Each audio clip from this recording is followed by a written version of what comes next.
It's really no secret that Anakin Skywalker, played by Hayden Christensen, was not the best perceived role of all time in film history. In fact, the actors, all from the prequels, got kind of a lot of hate for their role in the prequels and their role in the Star Wars universe. In a recent interview, actually, Hayden Christensen opens up on his reaction to the performance as Anakin Skywalker in the prequels. He said, "The character was criticized, my performance was criticized, and that part sucked. That sort of criticism, I think, comes from a certain failure of their own suspension of disbelief. The opening scroll starts with, 'a long time ago in a galaxy far, far away.' That's setting the stage that anything is possible. These people don't need to sound and behave the way that we might expect."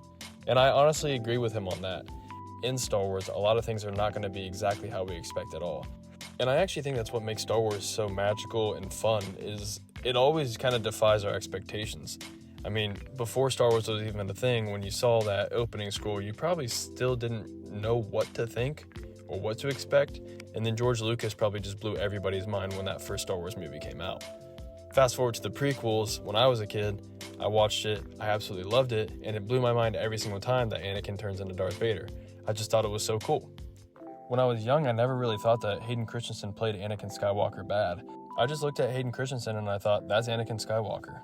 I always thought that his performance in the prequels was amazing, and I thought he was perfect for that role, and it wasn't until I was older that I found out how much actual criticism he got, and along with a lot of the other parts of the cast, for their portrayal of the characters in the prequels. It sucked growing up seeing Hayden Christensen get so much, criticism and kind of hatred for his portrayal of Anakin in the prequels. And even now I've noticed that he still gets a tad bit, but I'm happy to see that, especially in Ahsoka, his performance is just mostly, probably 90% really positive from what I've seen. Like, mostly everything is super positive. It's awesome talking to my friends about it because we grew up with Hayden Christensen as Anakin, and it's just such a cool, positive experience.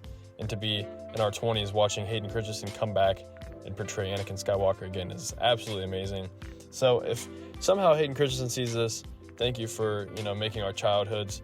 Thank you for playing Anakin so well. And I honestly could never picture anyone else playing Anakin.